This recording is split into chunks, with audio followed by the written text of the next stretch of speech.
তো দেখুন রেডি হয়ে গেল আমার কাঁচা আমের বালাচাও আচার। তো বন্ধুরা, পাশেই বিয়ে বাড়ি মাইক বাজছে, সেই জন্য একটু কষ্ট করে শুনে নেবেন, সমস্যা হচ্ছে বুঝতেই পারছি। দেখুন বন্ধুরা, আমগুলো কিন্তু এত বড় বড়, কিন্তু এখনো মাটিই বসেনি, একদম নরম। নমস্কার বন্ধুরা, আমি লিপিকা, গঙ্গাসাগর কুকিং চ্যানেলে আপনাদের সবাইকে স্বাগত। বন্ধুরা, চলে এসেছি আজকে দারুণ একটা রেসিপি নিয়ে। আজকের বানাবো আমের খুবই সুস্বাদু একটা রেসিপি, যেটা আপনারা আগে কখনো খাননি। তো চলুন সরাসরি রেসিপিতে চলে যাই। এই আমের রেসিপির জন্য প্রথমে আম পেড়ে নেব। চলুন আম পেড়ে নিই আজকে। তো দেখুন বন্ধুরা, এই গাছটাতে কত পরিমাণে আম হয়েছে। এই আমটা কিন্তু পারবো না, এটা খুবই মিষ্টি। আর একটা গাছ ওই দিকে দেখা যাচ্ছে, ওই গাছটা থেকে কিন্তু আমগুলো আমি পারবো। ওইটা খুব টক, ওইটা থেকে আচার করব। আর এটা কিন্তু পারবো না, এটা খুবই মিষ্টি পাখি। এই আমটা কিন্তু পারবো না। দেখুন গাছ ভর্তি হয়ে আম হয়ে আছে। এটা আড়ালে আছে বলে হাওয়া লাগলেও আমটা পড়ে না, সেই জন্য আম আরো প্রচুর হয়েছিল, ঝরে পড়ে গেছে ছোট ছোটগুলো। এখন কিন্তু এই অবস্থায় আছে। এই আমগুলো আমি পেড়ে নিচ্ছি।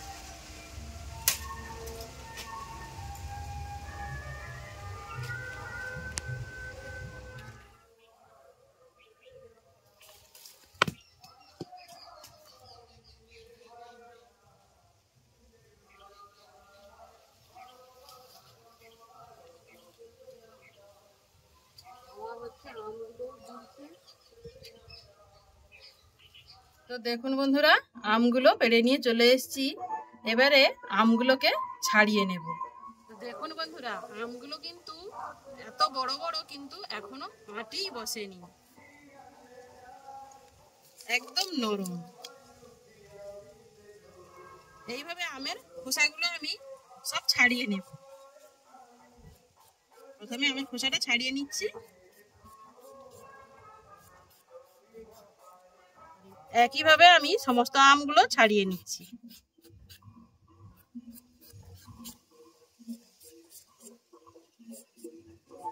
এই আমগুলো আর লাগবে না, অনেকগুলো আম। এই আমটা আমি আচারের জন্য নিয়ে নেব। কাঁচা আমের ঝুরি ভাজা, খুব সুন্দর করে আজকের এই আচারটা আপনাদের সঙ্গে রেসিপিটা শেয়ার করছি। আশা করছি রেসিপিটা ভালো লাগবে। পুরো ভিডিওটা আমার সঙ্গে দেখতে থাকুন। এবারে আমগুলোকে আমি ঠিক সরু সরু করে আলু ভাজার মতো করে কেটে নিচ্ছি।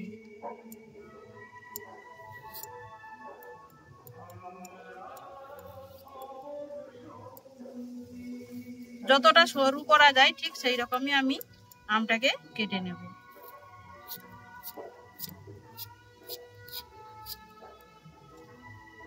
ঠিক এইভাবে আমি সমস্ত আম কেটে নিচ্ছি। আমগুলোকে দেখুন এরকম ঠিক আলু ভাজার মতো করে সরু সরু করে কেটে নিয়েছি।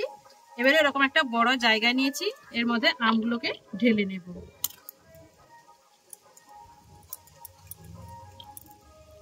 এবারে এর মধ্যে একে একে কিছু মশলা মিশিয়ে দেব। পরিমাণ মতো লবণটা দিয়ে দিচ্ছি, চা চামচের 1 চামচ মতো লবণ। আর দিয়ে দেব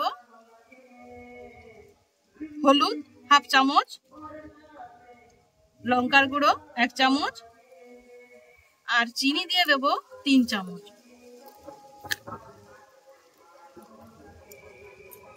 দিয়ে হাত দিয়ে খুব ভালো মতো এটা মিশিয়ে নেব। বন্ধুরা, কাঁচা আম থাকতে থাকতে এইভাবে একবার বানিয়ে খাবেন, দেখবেন অন্য কোনো আচার খেতে আর ভালোই লাগবে না, এবং এটা 1 বছর মতো সংরক্ষণ করেও রাখা যাবে। এইভাবে খুব ভালো মতো এটাকে মাখিয়ে নিচ্ছি।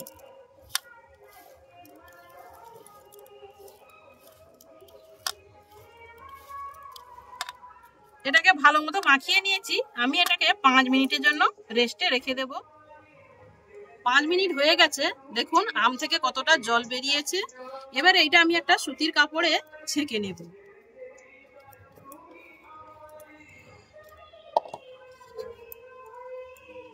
জলটাকে খুব ভালো মতো এটা ছেঁকে নিতে হবে, কিন্তু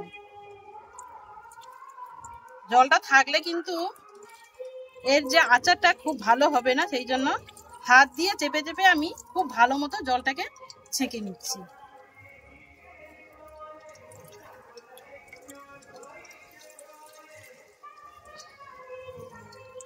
এই জলটাকে কিন্তু ফেলে দেব।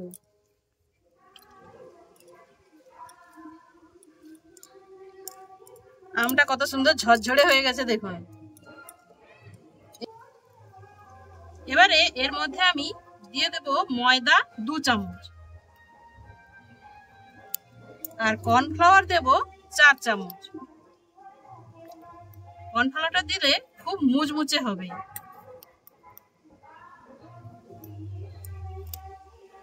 দিয়ে এটাকে ভালো মতো মিশিয়ে নেব।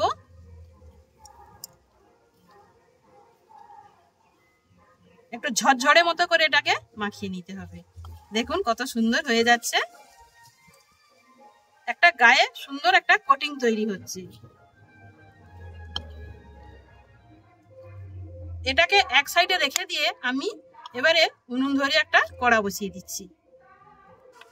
উনুন ধরিয়ে কড়া বসিয়ে দিয়েছি, কড়াটা তেতে গেছে। কড়ার মধ্যে দিয়ে দিচ্ছি সাদা তেল।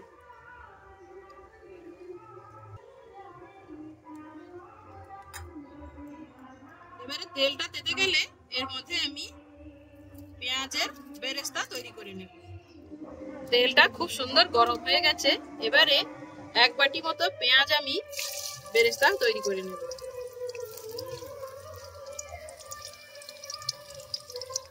তো বন্ধুরা, পাশেই বিয়ে বাড়ি মাইক বাজছে, সেই জন্য একটু কষ্ট করে শুনে নেবেন। সমস্যা হচ্ছে বুঝতেই পারছি। তো পেঁয়াজের বেরেস্তাটা খুব সুন্দর করে আমি এটা ভেজে নেব।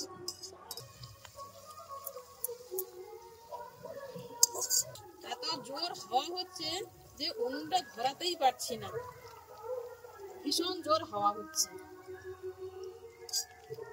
তার মধ্যে দিয়ে দেব 1 চামচ চিনি। চিনিটা দিয়ে দিলে পেঁয়াজটা অনেকক্ষণ কিন্তু মুচমুচে থাকবে। তো বন্ধুরা, এই টিপটা আশা করি আপনারা ফলো করবেন। পেঁয়াজের মধ্যে এইরকম চিনি দিয়ে দিলে অনেকক্ষণ পর্যন্ত মুচমুচে থাকবে। পেঁয়াজের বেরেস্তাগুলো ভাজা হয়ে গেছে। এবারে তেল ঝরিয়ে এটাকে আমি তুলে নিচ্ছি।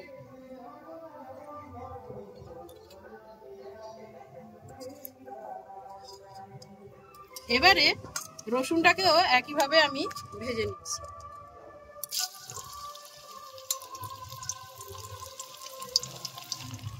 নিয়েছি, এটাকেও তুলে নিচ্ছি।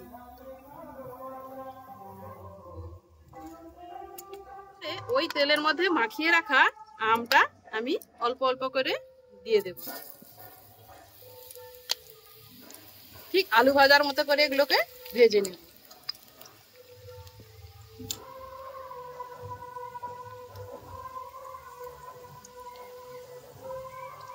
দিয়ে কিন্তু সঙ্গে সঙ্গে নাড়া যাবে না, 1-2 মিনিট একটু ভাজা হতে দিতে হবে, না হলে ওর কোটিংটা খুলে যাবে। কিছু সময় একটু ভাজা হলে তারপর উল্টে দেব। গায়ে মোটামুটি সুন্দরভাবে লেগে গেছে। এবারে এগুলোকে আমি উল্টে দেব। উল্টে পাল্টে মুচমুচে করে ভেজে নেব। বন্ধুরা, একবার এইভাবে বানিয়ে খাবেন, দেখবেন যে অন্য কোনো আচার আর খেতে ভালোই লাগবে না। কাঁচা আমের এইভাবে বালাচাও আচার একবার বানিয়ে খান, এর স্বাদ ভুলতেই পারবেন না। দেখুন বন্ধুরা, কত সুন্দর হয়েছে। আমগুলো ভাজা হয়ে গেছে, এগুলোকে আমি এবার তুলে নিচ্ছি। একইভাবে আমি সবগুলো আম ভেজে নেব।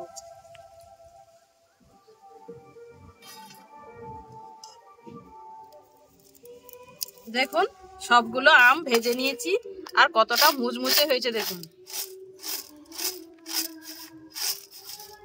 এবারে এটাকে আরেকটু চটপটা মশলা দেওয়ার জন্য আবার উনুনে একটা কড়া বসিয়ে দিচ্ছি। আবার একটা কড়া বসিয়ে দিয়েছি, কড়াটা তেতে গেছে। এর মধ্যে দিয়ে দেবো 1/2 চামচ লবণ।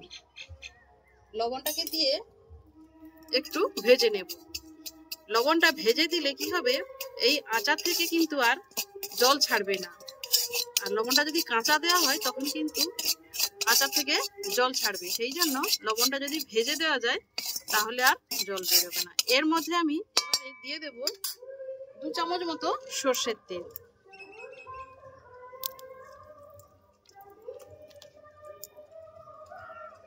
সর্ষের তেলটাকে দিয়ে একটু মিশিয়ে নেব।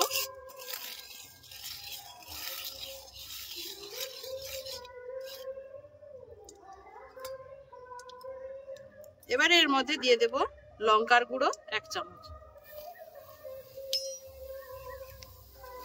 খুব বেশি ভাজার দরকার নেই, বেশি ভাজলে তেতো লাগবে বা পুড়ে যাবে মশলাটা, সেই জন্য হালকা ভেজে নিয়ে এর মধ্যে ভেজে রাখা আমটা দিয়ে দেব, দিয়ে এটাকে মিশিয়ে নেব। একবার হলেও এইরকম আচার বানিয়ে খাবেন, দেখবেন এই আচারের প্রেমেই পড়ে যাবেন। এবারে এর মধ্যে পেঁয়াজ আর রসুনের বেরেস্তাটা মিশিয়ে দেব।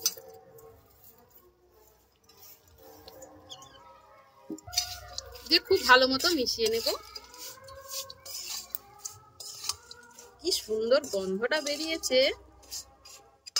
এবারে এর মধ্যে আমি দিয়ে দেব আমার ভেজে রাখা মশলা, ধনে, জিরে, মৌরি আর গোটা লঙ্কা আর তেজপাতা গুঁড়ো করে ভেজে গুঁড়ো করে রেখেছি, যেটা দিয়ে দেব 1 চামচ।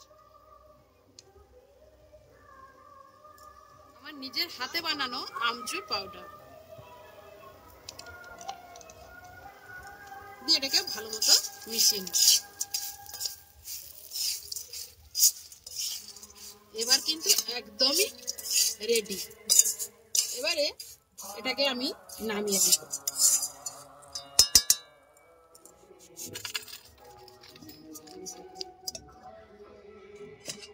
তো দেখুন রেডি হয়ে গেল আমার কাঁচা আমের বালাচাও আচার।